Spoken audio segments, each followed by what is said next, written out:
I wanted to give you a little background before we get on with the documentary. This right here just shows, not all of them, but it was a lot of the cancer diagnoses I've received. I'm logged into my MD Anderson.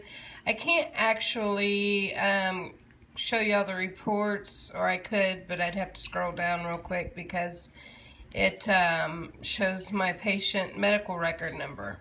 So there's 194 pages of procedures, surgeries, clinical notes, stuff like this. This is not even pathology. It's just regarding procedures and appointments and radiation and chemo. I'll show you where it all began and why, if you're having problems, it is better to be safe than sorry. In my early 20s, I'd say 20, 21, I started having a lot of pain on my left side where your ovaries are. And I kept going to my gynecologist, and he kept saying everything was fine. I finally got to the point where I was 25, where I was having problems walking. I went in. I had never had a surgery in my life, and went in and requested surgery. So he said, "Oh, well, we'll do ultrasound." They did an ultrasound, and I knew something was wrong, and something told me something was wrong. I was having dreams that I had a mangled uterus, all kinds of stuff, and I didn't even know what was going on. It was God telling me, get in. So they're doing the ultrasound, and the little girl tech that was doing it leaves the room, and the main radiologist comes in. And he says, "Have you been in pain?" And I said, "Well, yes, that's why I'm here, but I hate to say it. You kind of get used to it." He said, "Well, let me tell you what we've got." He said, "You've got a football-sized tumor connected to your right pelvic sidewall that is going across your uterus." He says, "You know, due to your age, I'm sure it's just a teratoma, which is a type of tumor that's benign." He said, "But I'm going to contact your doctor." So I was shipped right back to my gynecologist, whatever, I can't ever say it. And at that point he says, "We're going to have to do surgery. It's going to have to be C-section because the tumor is so large. But oh, don't worry, it's just a teratoma. It's rare in its own sense, but it's nothing to worry about." Well, I came out of surgery, and then 2 days later the doctor came in and told me it's cancer. He sat my family down and he said, "She has ovarian cancer, stage 4, and spend as much time with her, and that's it." So, you know, I thought I was going to die, and a friend was battling breast cancer at MD Anderson Cancer Center. She said, "Please, please go there, get a second opinion." So we did. They did a uterine biopsy, which turned out to be positive. And from there, they had a conference on me and did a bunch of research onto why such a young person would get this type of cancer. It is not common. Lynch syndrome was what I was diagnosed with, also known as the HNPCC gene, and it is hereditary. We know nothing about my mom's side, is because they're from Poland and Germany, and she was adopted. So we went from there. And they did the surgery and the staging surgery, and it turned out it was stage 3C. I went through multiple chemo radiation sessions, and I was on a combo of cisplatin, carboplatin, and Taxol. Taxol is the one that loses your hair. And yes, I lost it all. Eyelashes, eyebrows, everything. I actually quite enjoyed it because it was hassle-free. So, and we went through that. And the Lynch syndrome actually makes you get all kinds of crazy cancers that generally are found in older women, and one in particular, usually women in their 90s. That was the second major cancer diagnosis after this first one here.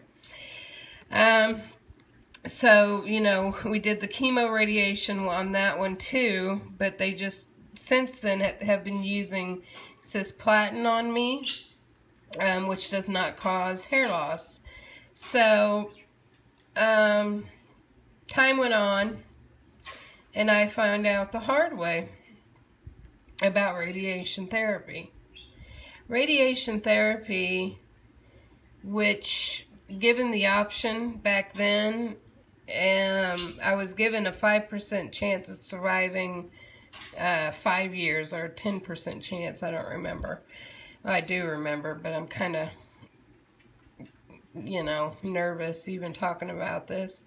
But, so anyways, time went on, my body started to deteriorate. They would do biopsies, this and that. We'll go to pathology. And these are all pathology reports. There's 24 pages of pathology reports that we're finding either, you know, the vaginal cancer, or there's 24 reports. You know, the next major diagnosis, they did a, goodness gracious, my mind can't think right now, where they go into the bladder. Anyways, pinched off there, it was positive. I have a ground glass nodule with dense opacity in my lung that is still there, and they watch it very closely, because if it does change, then we've got problems. Every year I have to have colonoscopies due to this Lynch syndrome, because every year they find stuff, and they get it clear margins, so I don't have to go through treatment.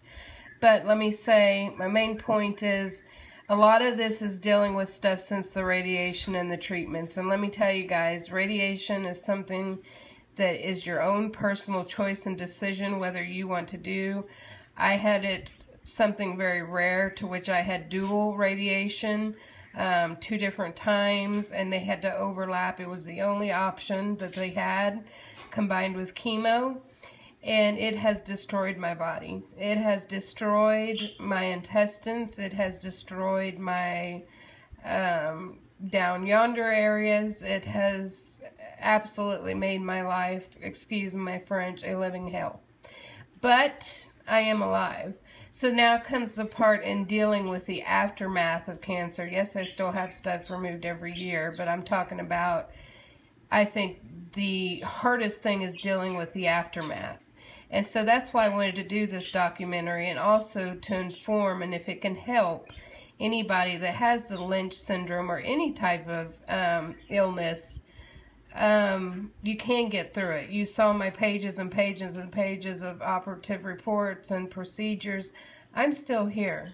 I'm fixing to be 38 or 39, oh my goodness, and I'm still here. So I just wanted to give y'all this synopsis so you can know a little bit of my background history before I even begin the documentary. I hope it helps people. I do not want sympathy. Prayers always help. Prayers for everyone. I hope that if you say a prayer for me, you include everybody. But no sympathy. I just strictly, my dad was all for this. When I was so young and searching for people like me, I couldn't find anybody. And if this helps one person, I feel like I have succeeded. So stay tuned, and y'all will be with me on my journey. And I'll tell you now, I am going to record the good and the bad, no holds barred procedures, wounds, and stuff like that. So if you have a weak stomach, or, you know, whatever, you might not want to watch it, or you can just fast forward through those parts, because it is something that I was looking for when I was first diagnosed back in 2003. So, and it's something I still look for and search, you know, in YouTube and stuff like that, and Google. So, guys, I invite you, if you want to go with me on this journey, you are more than welcome to. Like I said, it's going to be a long process, because I am not going to release the documentary till I am somewhat feeling human again from the surgery that's on Monday.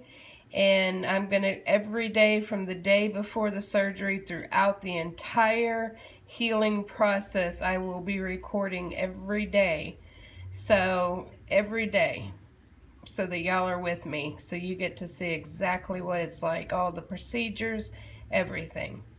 So, if you want to join me, you're more than welcome to, and if not, I understand. But I wanted to open this to a broader spectrum, to the cancer community as well, and to those with chronic illness, because it's, you know, you see all this medical stuff, but it all takes effect on your mental capacity as well. Depression and anxiety are real, but you have to learn to try to cope. And I'm not saying that I do it every day. I don't succeed every day with that. So here we go, guys. So wish me luck, and my screen is timing out. That means I'm talking too much. And I've got pictures to edit for my parents' 50th wedding anniversary. And I will talk to y'all soon. Love you guys, and take care. Bye-bye.